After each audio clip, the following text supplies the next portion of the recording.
Olá, vamos a mais uma das nossas aulas da Escola dos Gideões. Você está fazendo curso sobre a pregação da palavra e estamos estudando como pregar a palavra de Deus, conhecendo livro por livro das Sagradas Escrituras. Mas é necessário saber interpretá-las. Hermenêutica bíblica é o nosso estudo de hoje. Os princípios da hermenêutica bíblica. E o que é hermenêutica? O que significa este nome, esta palavra grega? Nós vamos aprender a interpretar as Escrituras, a estudá-la e conhecer nos fundamentos da palavra de Deus a vontade do Senhor. Tenha o seu coração pronto, esteja aí preparado com lápis, papel, a sua Bíblia aberta e estude bem devagar. Rumine cada um destes conhecimentos que são importantes para a sua vida espiritual. Vamos à nossa primeira aula. A Escola dos Gideões está começando.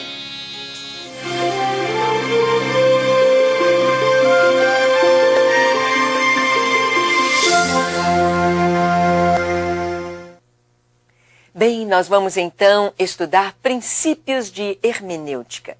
Uma palavra que às vezes pode te parecer tão difícil, tão diferente.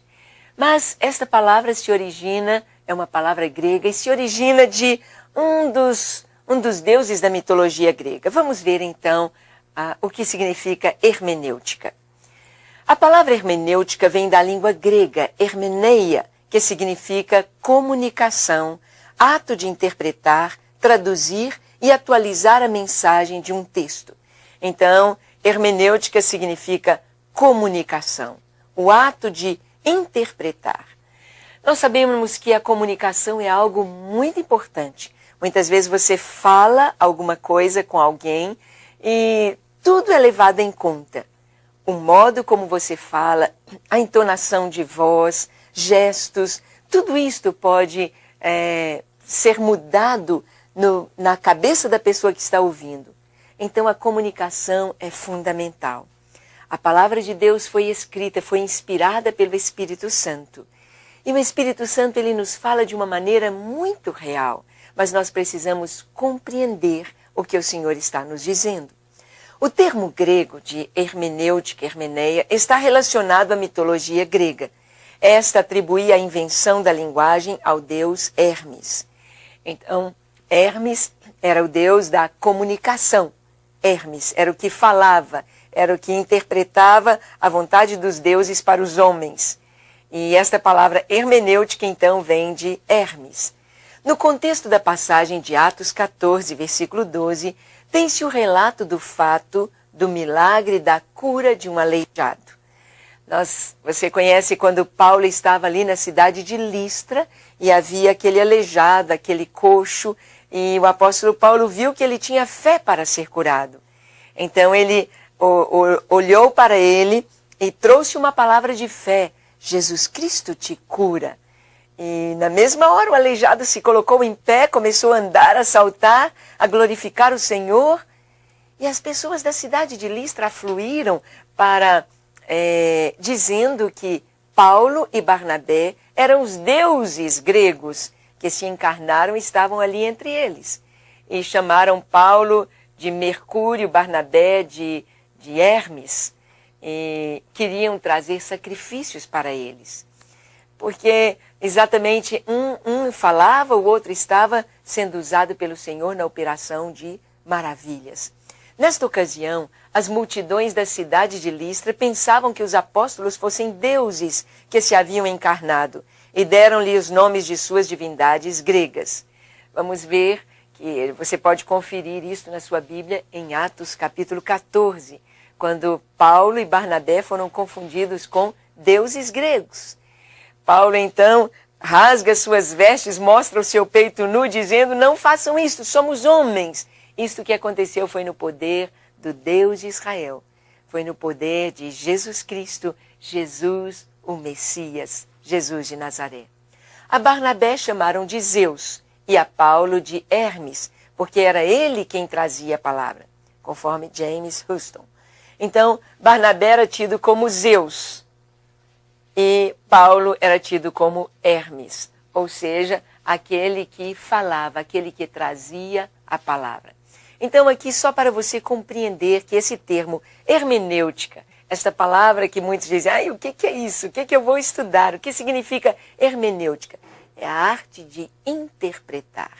É receber a comunicação daquele texto, na verdade, o que está sendo dito. Então, quando estudamos a hermenêutica bíblica, nós vamos aprender a ler a Bíblia como ela é, a tirar as lições preciosas para nós, a compreender o que o Espírito Santo está nos falando. Hermenêutica é, então, a arte ou ciência de interpretação. No caso da hermenêutica bíblica, é a arte de interpretar a Bíblia, de poder saber.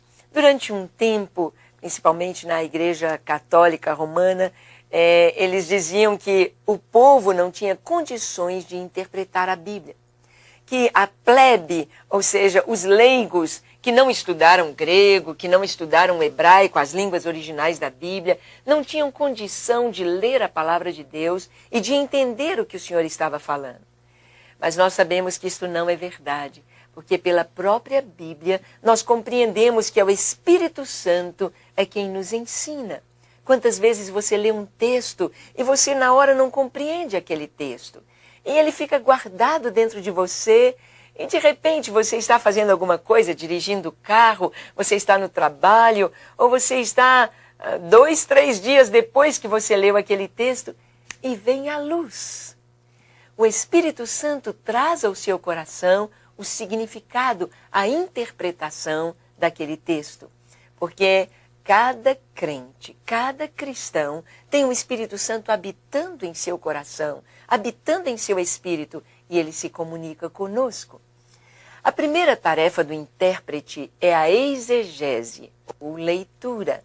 Pode-se dizer que seja a atualização da palavra de Deus para a vida. Então, a primeira coisa que o estudante da Bíblia vai fazer é ler. Primeira coisa. Eu não vou jamais saber o que Deus quer falar comigo se eu não ler. Eu preciso de ler a palavra de Deus, é a exegese, é a leitura da palavra. Eu preciso tomar as Escrituras, eu preciso fazer um plano, um programa de leitura bíblica, e nós temos vários programas de leitura bíblica para, pelo menos uma vez por ano, você ler toda a Escritura. Hoje nós temos muita facilidade, porque temos também a Bíblia em CD, a Bíblia em DVD, você pode ouvir a leitura bíblica enquanto você está dirigindo o carro, enquanto está arrumando a cozinha, mas é necessário que haja o contato com a palavra de Deus, a leitura da palavra, ou seja, exegese. Vamos ver então estas duas palavras, são duas palavras gregas, exegese e exegese. Vamos ver o que significa cada uma delas. Vimos que exegese é a leitura. Vamos ver. Exegese, o conceito é, este termo vem da língua grega e significa puxar de dentro para fora. É o processo de descobrir e conduzir para fora a mensagem do texto. Então, exegese bíblica, essa palavra grega significa puxar de dentro para fora. É quando você recebe um presente e você começa a abrir o pacote. Você vai abrindo, você abre a caixa, até que você chega naquele presente. Então você o descobre, você o tira de dentro para fora e você começa a examinar aquele objeto que você ganhou ou que você comprou. Então, esse examinar, esse abrir, esse puxar de dentro para fora é o conceito de exegese. É o que nós precisamos fazer, porque a Bíblia foi escrita num período, numa época, e nós precisamos então ter esta análise do texto. Então, isto é exegese. É deixar o texto falar por si próprio. É o estudo cuidadoso e sistemático da Escritura para descobrir o significado original que foi pretendido, conforme Gordon Fee. Então, nós precisamos deixar que o texto nos fale por si próprio. Nós não vamos dar uma interpretação pessoal ao texto. Quando você toma um texto da Escritura, você precisa saber quem escreveu, em que época foi escrito, para quem foi escrito, qual era o contexto social, o contexto geográfico, o contexto histórico, quando aquele texto foi escrito. Então, isto é fazer a exegese. A exegese busca descobrir a intenção original do texto bíblico. A leitura bíblica, ou a exegese, serve à exegese bíblica, e esta serve à hermenêutica. Então, eu quero que você preste atenção nesta frase aqui. A leitura bíblica é o primeiro. Ela chama exegese. Ela vai servir para a exegese, ou seja, o estudo aprofundado do texto. E primeiro a exegese, depois a exegese para eu ter a hermenêutica. Ou seja, é diferente quando eu pego a Bíblia e abro para a minha leitura devocional. A minha leitura devocional, ela é a exegese.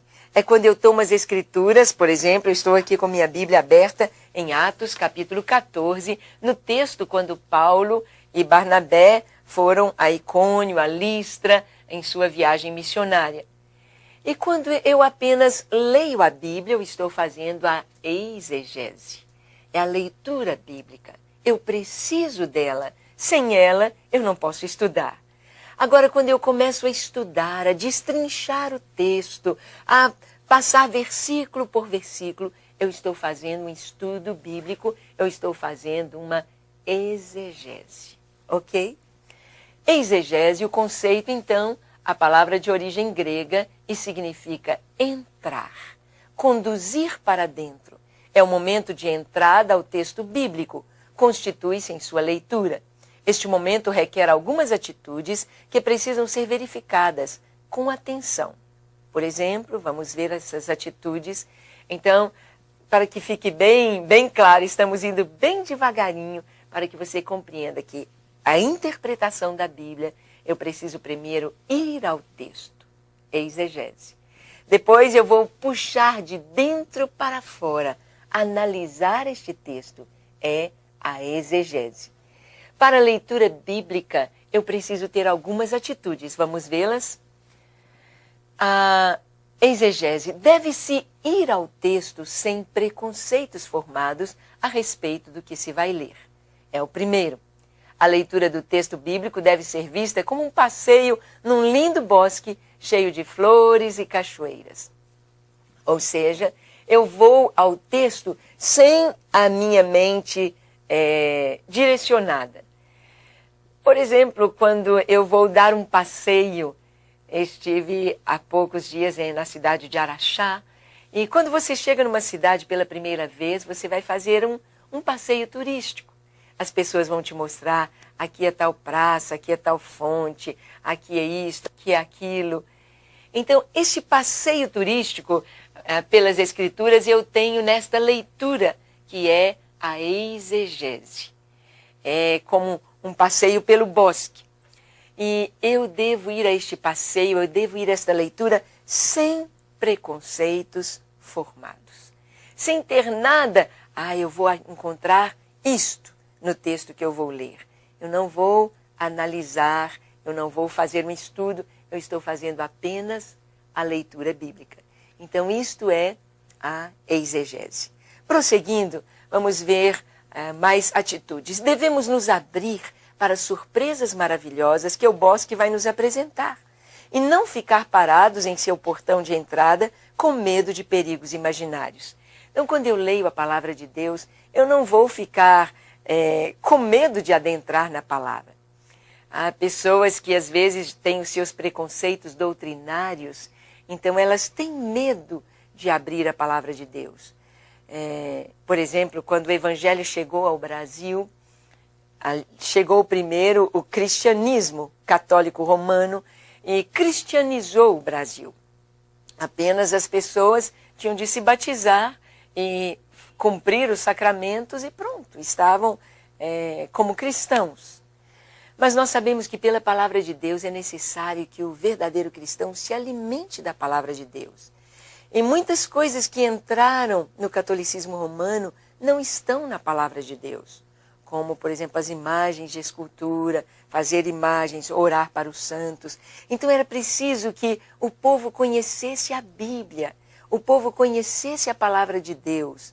Então que fizesse pelo menos uma leitura sem preconceitos.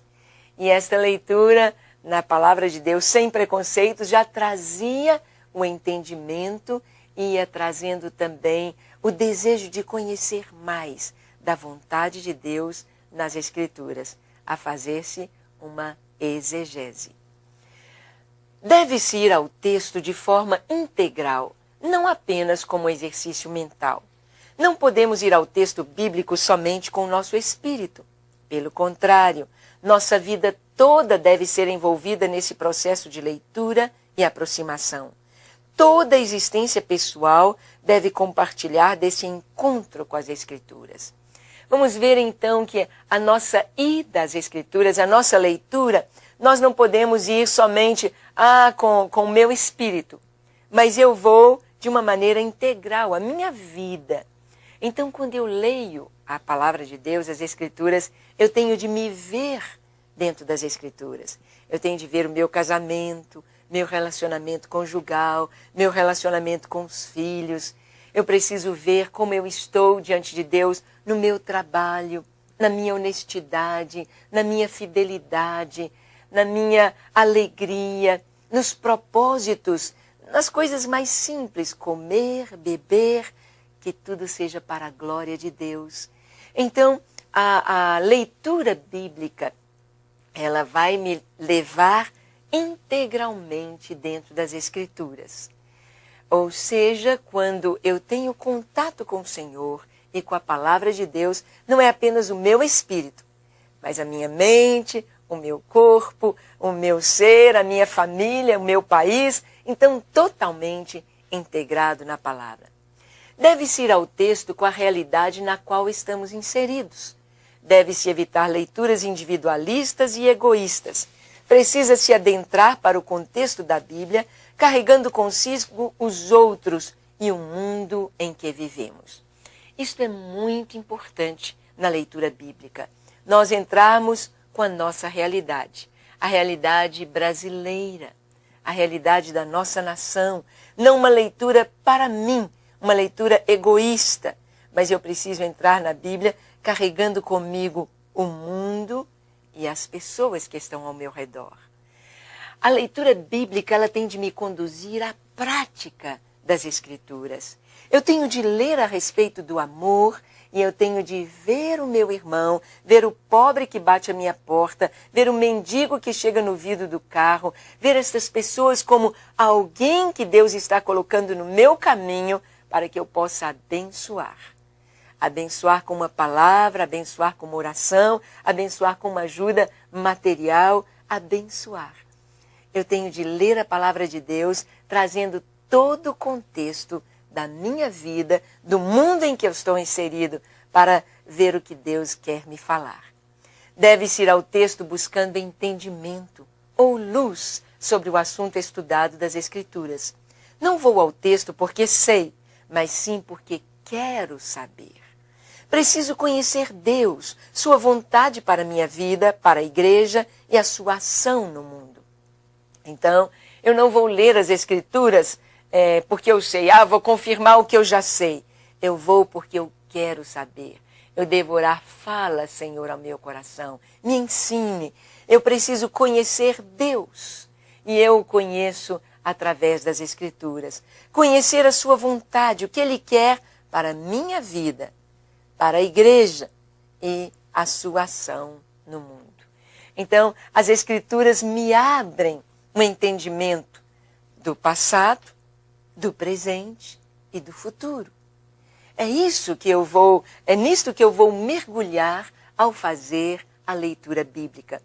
Ler a Bíblia não é como ler um jornal, não é como ler um livro qualquer, mas nós vamos primeiro penetrar no texto e depois trazer para a nossa realidade o que Deus quer nos falar. A Bíblia é este livro tão especial que foi escrito para nós. Foi escrito para o homem. Não é um livro de judeu, para um povo num tempo. Não. A Bíblia é um livro atual. é o maior best-seller, traduzido nas mais de 3.000 idiomas. E a Bíblia é a palavra de Deus e Deus nos fala através da sua leitura.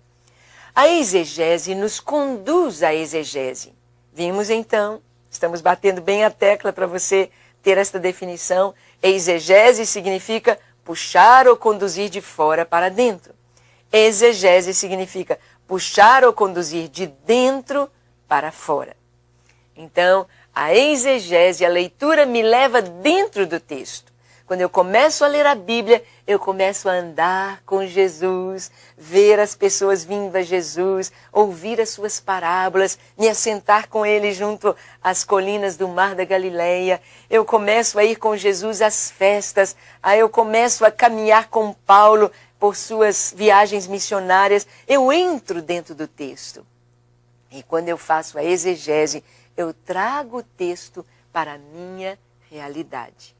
Então, o estudo das Escrituras ou a hermenêutica bíblica, eu preciso destas duas coisas. Eu preciso entrar no texto, conhecer aquele mundo onde eu estou entrando, de 2.000 anos atrás, de 6.000 anos atrás, lá desde Adão, e eu preciso trazer tudo isto para a minha realidade.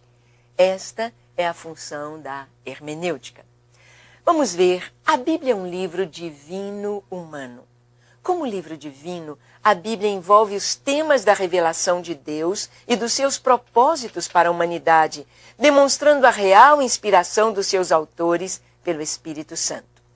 É muito importante eu ter este entendimento, que a Bíblia, ela não é um livro que estava no céu e foi dado para os homens, mas ela é um livro divino humano. É Deus e o homem fazendo e escrevendo a Bíblia. Como livro divino, ela nos traz a revelação de Deus e o seu propósito para a humanidade.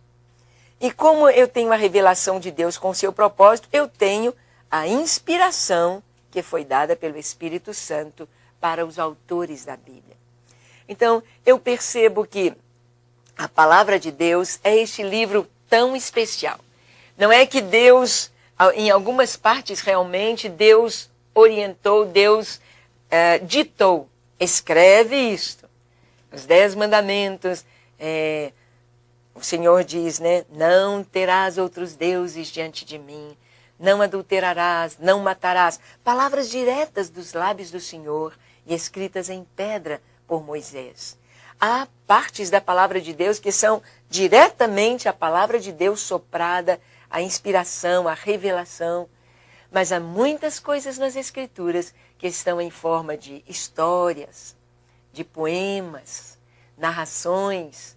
Nós vamos ver que a Bíblia é a inspiração do Espírito Santo para homens. Homens, durante um período de 1.500 anos, dentro da sua geração, do seu contexto. Revelação e inspiração. Revelação é a dinâmica de Deus para fazer-se conhecido. Um evento no qual Deus toma a iniciativa. Ela emerge da liberdade de Deus. A humanidade é comparada com ovelhas que necessitam do pastor para cuidar delas. Então, revelar significa tirar o véu, mostrar-se. Quando Deus se revela, ele se revela nas Escrituras. Deus se revela, ele mostra quem ele é através das Escrituras. Jesus revelou o Pai. Filipe disse, Senhor, mostra-nos o Pai, isto nos basta. E Jesus disse, Filipe, há tanto tempo estou convosco e não me tendes conhecido? Quem vê a mim, vê o Pai. Quem vê o coração de Jesus, a sua bondade, seu amor, sua misericórdia, vê o coração do Pai. As Escrituras nos mostram a revelação de Deus. Deus se revela através da natureza, Deus se revela através da Escritura e Deus se revela na consciência do ser humano. As ovelhas não conseguem chegar ao pastor para pedir ajuda ou declarar suas necessidades. Pelo contrário, é o pastor quem vai buscar a perdida e se alegra ao trazê-la de volta ao redil. A Bíblia diz, todos nós andávamos desgarrados como ovelhas, cada um se desviava pelo caminho, mas o Senhor fez cair sobre ele a iniquidade de nós todos. A ovelha é o animalzinho mais tolo que tem. Um cachorro, um gato, um cavalo sabem encontrar o caminho de volta para casa. A coisa mais difícil é você ficar livre de um gato. A pessoa põe o gato dentro de um saco, fechadinho, e leva longe. Sai do centro da cidade, leva lá num sítio e solta aquele gato. Passa uns 3 dias, o gato está de volta. O cachorro, a mesma coisa. O cavalo, você anda quilômetros, depois você afrouxa a rédea, ele volta para casa e entra na sua baia. Mas a ovelha, quando está perdida, ela está perdida mesmo. O pastor tem de vir buscá-la e levá-la. Então, a palavra de Deus nos compara com ovelhas. O homem não consegue por si encontrar Deus. Não é pelo estudo, por livros, ou a pessoa pode ser PhD em física, matemática, em filologia, em filosofia, no que for. Ela não vai encontrar Deus nos estudos humanos. Jesus disse isso. Pai, graças te dou porque ocultastes estas coisas aos sábios e entendidos e as revelaste aos pequeninos. A palavra de Deus nos traz a revelação de Deus. Como ovelhas, Ele trouxe para nós, como pastor, a sua própria revelação. A iniciativa da revelação provém de Deus. Deus se revela através da revelação especial, aquela que foi escriturada, a Bíblia Sagrada, a Palavra de Deus. Ele também se revela através da revelação geral. Este é o conhecimento de Deus advindo através da sua criação. É o que nós acabamos de dizer. Deus se revela nas Escrituras, Deus se revela na natureza. Não há um ser humano sequer que contemple um céu estrelado que não seja levado a pensar em Deus e na grandeza do seu poder. Porque os céus manifestam a glória de Deus e o firmamento anuncia a obra das suas mãos. Um pouquinho de conhecimento de astronomia, um pouquinho de conhecimento de biologia, um pouquinho de admiração e contemplação da natureza nos faz perceber o Deus Criador. A criação nos revela Deus. E a palavra de Deus nos revela Deus além do que a criação mostra. A criação nos mostra o caráter de Deus, a sua perfeição, Deus como Criador, Deus perfeito, Deus sábio. Mas a palavra nos mostra os planos de Deus para nós. Ele revela os seus atributos divinos através da perfeição demonstrada na natureza. Salmo 19, de 1 a 6. Nos próprios seres humanos que podem distinguir o que é certo e o que é errado através da consciência humana. Romanos 1, 18 a 32. E através da providência divina sobre as obras criadas. Então, vemos aqui a revelação de Deus através da natureza. Citamos o Salmo 19, os céus manifestam a glória de Deus. Nos seres humanos, através da consciência. Deus colocou no coração humano, conforme Romanos 1, 18 a 32, Deus colocou no coração humano o entendimento de eternidade, de uma deidade, que existe um Deus. Todas as civilizações humanas na história sempre adoraram um Deus. Sempre souberam que há um Deus, mesmo que eles caminhassem tateando erradamente, tendo deuses falsos, mas o sentimento, o entendimento de uma deidade está inerente à consciência humana. A revelação de Deus é progressiva. Existe uma história da revelação, o que a torna histórico-progressiva. A história da revelação a conduz para um ponto culminante e definitivo que é Jesus Cristo. Mateus 11, verso 2 e 4. Então, nós vamos ver que a revelação de Deus, ela é progressiva, ou seja, a revelação é histórico-progressiva. É como uma criança. Você vai ensinar a criança, ela vai aprender a falar papai, mamãe, não pode, vem cá. Ela vai aprendendo, quero água. Depois ela começa a formar as frases, a conjugar os verbos, e aí ela está falando perfeitamente. Assim, a revelação de Deus, ela veio aos poucos, nas Escrituras. Por isso é bom você fazer uma leitura bíblica como ela está aqui na disposição. Gênesis, Êxodo, Levítico, Números, Deuteronômio, Josué, Juízes, Ruth, até Apocalipse. Esta leitura vai nos trazendo a revelação de Deus, a revelação progressiva que culmina com o plano de Deus para o homem que é Jesus. Jesus. Jesus, a sua revelação, a sua encarnação, sua morte, sepultamento, ressurreição, ascensão aos céus e a sua volta, o seu retorno à terra, o seu julgamento. Isto é a revelação máxima de Deus. A inspiração das Escrituras Sagradas. O termo inspiração significa dado, ou regido, ou exalado pelo Espírito de Deus. Conforme Calbar, a inspiração refere-se à disposição subjetiva dos escritores bíblicos à atuação do Espírito Santo, e não o produto imposto de uma ação dele. Vamos entender então. Hoje nós não temos mais a inspiração do Espírito de Deus para escrever, porque a Bíblia já está pronta. O Espírito Santo, ele trouxe para homens santos que foram inspirados por Deus, essa disposição subjetiva dos escritores bíblicos, ou eles se submeteram à atuação do Espírito para escreverem.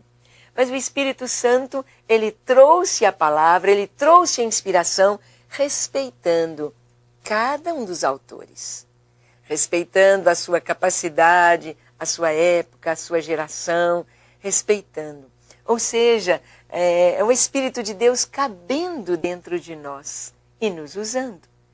Há livros da Bíblia que são refinados, nós vemos, por exemplo, Isaías, vemos a primeira carta de Pedro, vemos as cartas de Paulo com uma escrita primorosa, e o grego, o hebraico ali tão bem escritos, tão bem redigidos, o melhor possível.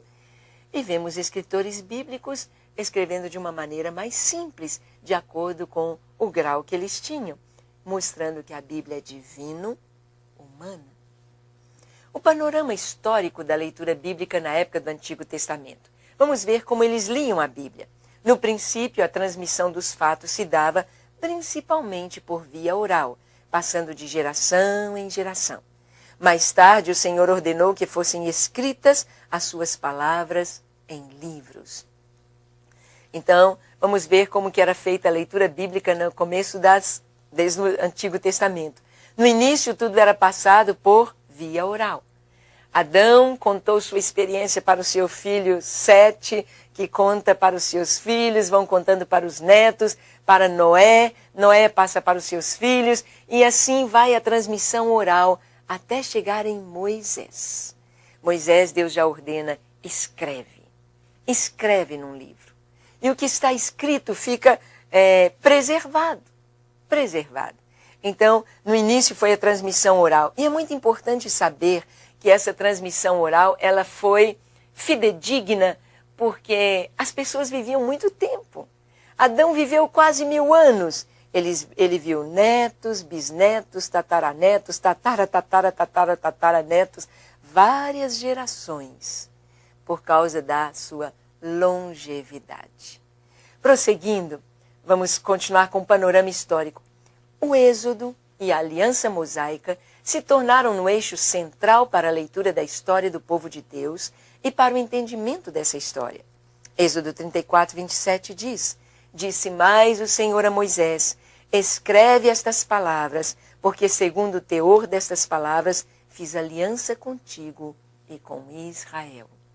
Então, nós vamos ver que a partir de Moisés, a Escritura, a palavra de Deus, a vontade de Deus começa a ser escrita.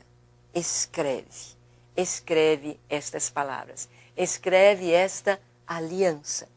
A palavra de Deus, então, a revelação de Deus começa a tomar forma escrita. No tempo de Jesus, geralmente a leitura da Torá e dos profetas era realizada na sinagoga, de preferência na língua hebraica, considerada língua sagrada, Quem direcionava a leitura e a explicação das Escrituras eram os escribas e doutores da lei. Então, no Velho Testamento, a aliança foi lida. Foi lida para o povo, era lida, e Deus deu por escrito e pedia, o Senhor ordenava que fossem lidas. No Novo Testamento, isto acontecia no tempo de Jesus nas sinagogas. Nas sinagogas, as Escrituras eram lidas e eram ensinadas ao povo. Jesus teve a oportunidade de, na sua cidade, Nazaré, ler as Escrituras e trazer a interpretação delas. Em algumas regiões, durante a leitura, faziam a tradução para o aramaico. Com isto, alguns materiais começaram a ser produzidos, como Targum. Targum significa tradução, uma espécie de tradução-comentário. Consistia em explanações para o entendimento das pessoas. Então vamos ter aqui o início da exegese. Então, em alguns lugares, algumas regiões, nas sinagogas, eles foram fazendo a tradução para o aramaico. O Velho Testamento foi escrito em hebraico e eles começam a traduzir para o aramaico, a língua do povo, a língua comum de dentro de casa, mostrando a importância das Escrituras e do conhecimento delas dentro de casa, no dia a dia. Então, eles começaram a produzir os Targums, tradução de Gênesis, de Êxodo, com comentários. Então, faziam a tradução para o aramaico e a explicação. Os doutores da lei, os estudiosos da palavra, então estudavam, comentavam e escreviam os comentários e o povo lia. Hoje nós temos muitas Bíblias de estudo, mas você tem de saber que a Bíblia é o que está escrito lá nos livros. A Bíblia, comentário, é coisa dos homens. Você não pode tomar o comentário como a palavra de Deus. É o que aconteceu, por exemplo, no catolicismo romano, que pegou a tradição como sendo palavra de Deus. E aí, muita coisa que não é palavra de Deus entrou como sendo. Então, a Bíblia é só a Bíblia. Os comentários são para ajudar no entendimento, mas eu não vou pegar uma Bíblia. Se você pegar, por exemplo, a Scofield, com a Bíblia Pentecostal, com o estudo da Vida Nova, você vai encontrar variações de interpretação, de acordo com a direção do autor dos comentários. Por isso, os comentários são apenas comentários. Não constituem a palavra de Deus. A Midrash significa pesquisar, explicar. Consistia na atualização das Escrituras. Entretanto, o legalismo tornou-se uma fonte característica do judaísmo dessa época. Então eles tinham os Targums, que era a tradução para o aramaico, a língua do povo, com comentários. E tinham a Midrash. A Midrash é a pesquisa, explicação, ou comentários também, mas na época de Jesus, o legalismo. É quando eles pegaram, por exemplo, como guardar o sábado e fizeram daquilo um peso para as pessoas. Então, a Midrash nos fala desse período em que a tradição ficou mais forte do que a própria palavra. Targum, Midrash, já são palavras conhecidas por você. E prosseguindo, vamos ver que a leitura nas primeiras comunidades cristãs. Os discípulos passaram a ler as Escrituras, o Antigo Testamento, à luz da vida, da morte e da ressurreição de Jesus. E aí você tem vários textos, estão aí no livro da Escola dos Gideões para você ler cada um deles. Então, na igreja primitiva, eles liam as Escrituras e olhavam as Escrituras, olhavam o Velho Testamento à luz de Jesus. Por exemplo, quando eles liam Isaías 53, né, que diz, Senhor, quem creu em nossa pregação, e a quem foi manifestado o braço do Senhor, porque foi subindo como renovo, como raiz de uma terra seca, olhando para ele, nenhuma beleza havia que desejássemos. Eles liam as Escrituras com o olhar, com a luz de Jesus. Vendo Jesus em cada livro, em cada profecia, em cada revelação. Então, a igreja primitiva jogava a luz, ou o Espírito Santo trazia para a igreja a luz do Novo Testamento à luz de Jesus para compreender o Antigo Testamento. Paulo, algumas vezes, realizou uma leitura tipológica do Antigo Testamento. Tipo é um termo de origem grega, typos. Era a leitura através da qual partes da Bíblia hebraica foram lidas como antecipação e predição dos eventos do Evangelho. Em 1 Coríntios 10, é um exemplo de 1 a 6, Gálatas 4, 24. O apóstolo Paulo é um mestre em tipologia. O autor da carta aos Hebreus, eu penso que foi Paulo que escreveu a carta aos Hebreus, ele também traz muitos tipos. Ou seja, o tipo é olhar para uma história, a história de José, que foi traído e vendido pelos seus irmãos, mostrando ali o que ia acontecer com Jesus, ser traído e vendido. Olhar para José, que sai da prisão e volta para estar junto com o faraó como governador, olhando para Jesus, saindo da morte, ressurgindo do túmulo e subindo para estar à direita de Deus. É uma leitura tipológica. É olhar Jacó recebendo a bênção do seu pai como o crente. Esaú sendo um símbolo de Jesus. Então vamos ver esta leitura tipológica muito em Paulo. Agora, finalmente, tirando lições para a vida. Temos o exemplo dos discípulos no caminho de Emaús. Jesus inicia a conversa com os discípulos a partir da pergunta: sobre o que vocês estão conversando? Jesus vai contextualizar. Aqueles discípulos no caminho de Emaús, eles estavam tristes, eles estavam chateados porque Jesus, o seu mestre, tinha morrido na cruz. E Jesus então vai junto com eles e pergunta: ei, por que essa cara triste? O que está acontecendo? Eles falaram: é só você, o único peregrino que esteve em Jerusalém e que não sabe das últimas notícias? Jesus pergunta: quais? Jesus de Nazaré, que era um homem justo, esperávamos que ele restaurasse Israel, e hoje já é o terceiro dia que ele está morto, sepultado. É bem verdade que umas mulheres disseram que ele ressuscitou. E Jesus começou a trazer as Escrituras para eles. Ó nécios e tardos de coração, para acreditar em tudo que as Escrituras falam do Cristo. E o coração deles ia então ardendo. Vemos que Jesus trouxe as Escrituras para a atualidade. À luz da ressurreição de Jesus, Atos 8, 26 a 39. A ressurreição de Jesus se tornou a chave de leitura das Escrituras. É o evento central do Novo Testamento. Portanto, passou a nortear a leitura do Antigo Testamento pela comunidade neotestamentária. Ou seja, a chave hermenêutica para abrir o entendimento da Bíblia Sagrada é a ressurreição de Jesus. É mostrar que ele morreu, sim, mas ressuscitou. Por isso não temos Cristo pregado na cruz eternamente ali com a sua cabeça tombada, mas nós temos o Cristo ressurreto, vivo, que está agindo em nosso meio, em nosso coração, através do Espírito Santo. Então, a chave hermenêutica, a chave de interpretação da Bíblia é a ressurreição de Jesus. É o plano de Deus consumado em Jesus Cristo. Precisamos ter este entendimento ao ler o Velho e o Novo Testamentos. A leitura da Bíblia nos anos 100 a 500 depois de Cristo. O surgimento de heresias como o gnosticismo, o marcionismo e outras levaram a liderança da igreja cristã a estabelecer o cânon dos livros considerados sagrados no Novo Testamento. Então, no início da igreja, a igreja cristã não tinha o Novo Testamento como temos hoje.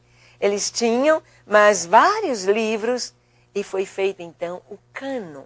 Foi separado esse conjunto de livros inspirados, os evangelhos, Atos, as cartas de Paulo, as cartas gerais, Apocalipse, foram separados nesta época, exatamente tidos como livros inspirados, como escrituras no mesmo patamar do Antigo Testamento. Prosseguindo, então esta foi a leitura no início da igreja. Igualmente importante era a autoridade dos escritos neotestamentários equiparados com os do Antigo Testamento. Irineu, bispo da igreja do século II, sugeriu a leitura da Bíblia, iniciando dos textos mais fáceis e depois os mais difíceis. Então, nós temos que, no início da igreja, os pais da igreja, os discípulos dos discípulos, a igreja primitiva, então eles liam a palavra de Deus e vemos esta sugestão de um dos pais da igreja, Irineu, para que se começasse dos textos mais fáceis. Um novo convertido, a gente orienta que comece a ler a Bíblia pelo Evangelho de João, para compreender a divindade de Jesus e o plano de Deus para o homem. Justino e Irineu iniciaram a produção de comentários bíblicos. Comentários bíblicos produzidos nesta época de grande perseguição para a igreja apresentavam Jesus como mártir por excelência. Com o fim das perseguições, além da organização da igreja, fundaram escolas para leitura e interpretação da Bíblia. Então vamos ver que, de acordo com cada época, a leitura da Bíblia é feita com uma visão. No tempo da perseguição, Jesus é tido como o mártir por excelência, o nosso exemplo. As principais destas escolas, foram em Alexandria e Antioquia da Síria. Vamos ver então os seminários surgindo. Lugares onde as pessoas estudavam a Bíblia, estudavam as Escrituras e procuravam fazer uma exegese delas. Então estamos vendo a leitura da Bíblia no decorrer dos séculos. Surge o estudo bíblico através da exegese. A exegese bíblica teve início aproximadamente há 300 anos. No entanto, Jerônimo, no século IV, foi um grande exegeta e se dedicou à crítica do texto bíblico. Exegese é o termo grego que significa conduzir para fora. Estamos falando, repetindo isto bastante. Então, o estudo, a análise bíblica, ela, do modo como tem sido feito hoje, é mais recente, estudando-se os textos originais, indo a cada palavra como foi escrita no grego ou no hebraico e o seu significado, trazendo para o contexto de hoje. Puxar de dentro para fora, fazer exegese, então, é descobrir, conduzir para fora a mensagem do texto. É deixar o texto falar por si próprio, é buscar o sentido do texto em si. Então, nós viemos vendo a leitura bíblica, estamos voltando para compreender bem esta exegese que deve ser feita hoje na leitura bíblica. O que o texto bíblico quer dizer? Qualquer texto, para ser realmente compreendido, precisa de exegese. É a necessidade de analisar, de compreender aquele texto. Há pessoas que às vezes vão pregar e não prepararam, não sabem, então inventam ou falam de maneira errada. Por exemplo, o Mar da Galileia não é um mar, é um lago. É necessário ter o conhecimento para trazer a mensagem para os outros. Como realizar uma exegese bíblica? A leitura do texto, fazer primeiramente uma leitura geral e corrida do texto para se obter uma visão de conjunto do texto. Então, estamos aqui então fazendo uma revisão de tudo aquilo que vimos até agora para que você possa compreender a hermenêutica. Faz a leitura, uma leitura corrida do texto. Corrida não é correndo, é uma leitura de todo o texto. Então vamos pegar dicionários, pegar mapas, vamos analisar, estudar, fazer uma exegese, o estudo. Fazer em seguida uma leitura mais detalhada, observando particularidades, os detalhes, os contornos, mas nunca perdendo a visão do conjunto. Eu não posso pensar um versículo do seu contexto, ele precisa estar dentro do contexto. O que eu tenho antes deste versículo e depois dele? Hoje temos muitas doutrinas sendo firmadas por textos tirados. Alguém já disse que um texto fora do contexto pode ser um pretexto ou uma heresia. E realmente isso tem acontecido. Ler também em traduções diferentes. Em casos de polissemia, palavras com mais de um sentido, procurar descobrir qual o sentido dado pelo autor do texto. Usar dicionários, atlas, manuais, que podem ajudar a localizar melhor o texto. Então é bom quando você vai fazer um estudo bíblico, você tem várias traduções. tem a revista atualizada, você tem a corrigida, você tem a Bíblia na linguagem de hoje, a Bíblia ampliada, ter várias traduções para que você possa ter uma visão bem global daquele texto em estudo. Isto é exegese. Lectio divina é uma expressão latina que significa leitura divina ou leitura de Deus. Consiste numa forma de adentrar nas Escrituras até chegar ao próprio coração de Deus. É você tirar mesmo todo o véu, todo impedimento do seu intelecto e deixar Deus falar com você. Princípios gerais do método. Primeiro, Deus nos fala através da Bíblia. Deus nos fala por meio de sua palavra inteira, de toda a Bíblia. Eu não posso pegar textos isolados, mas eu vou conferi-la com outros textos da própria Bíblia. As palavras da Bíblia falam de nós. Jesus é a chave de leitura e entendimento da Bíblia. A leitura individual é continuidade da leitura comunitária. Eu devo ter a minha leitura devocional, mas eu devo também ter a leitura em grupo, no culto, na igreja. E essa leitura, ela deve me levar a tirar, a refletir o que Deus tem para o meu coração e para a igreja. Então, Lectio Divina, seu método, é primeira leitura, conhecer, respeitar, localizar. É o ponto de partida na ação de ler a Bíblia. Eu vou chegar à palavra de Deus como palavra de Deus, ouvir a voz de Deus através da sua leitura. Deve-se ler e reler o texto de forma a identificar os personagens e a ação, conhecer.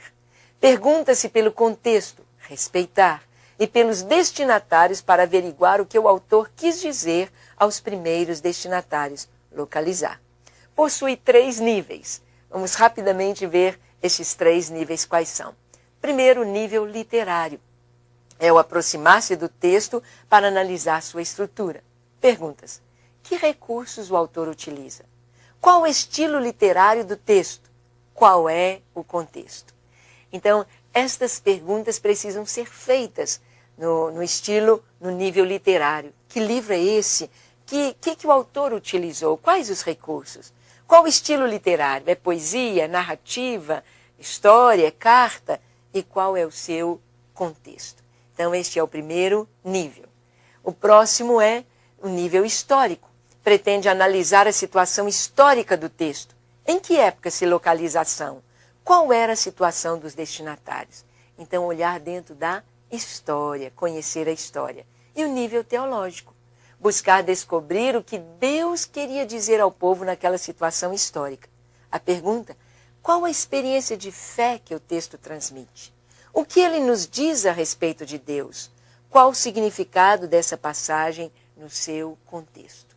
Então, nestes 3 níveis nós devemos ler as Escrituras.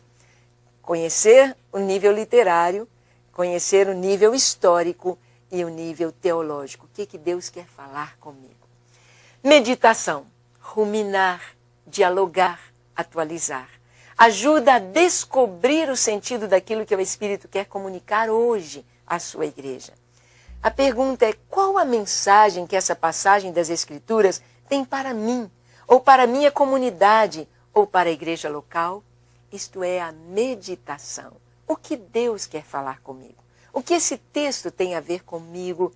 Qual a mensagem que traz? Envolve a repetição interior da palavra, passar da boca para o coração, o que pressupõe um esforço de reflexão que coloca em ação a nossa inteligência. Ruminar. Procura estabelecer um diálogo entre o que Deus nos diz em sua palavra, dialogar, e o que acontece em nossa vida, atualizar. Então, quero que você preste atenção nestas 3 palavras. Eu leio a Bíblia, eu vou meditar, eu vou ruminar. Os animais que ruminam, o alimento vai ao estômago e volta e eles tornam a mastigar. Eu vou dialogar com Deus, saber o que a palavra está me dizendo, e eu vou atualizar, ou trazer esta palavra para o meu coração. E, finalmente, a contemplação ou celebração. Eu vou ver, saborear, agir, festejar.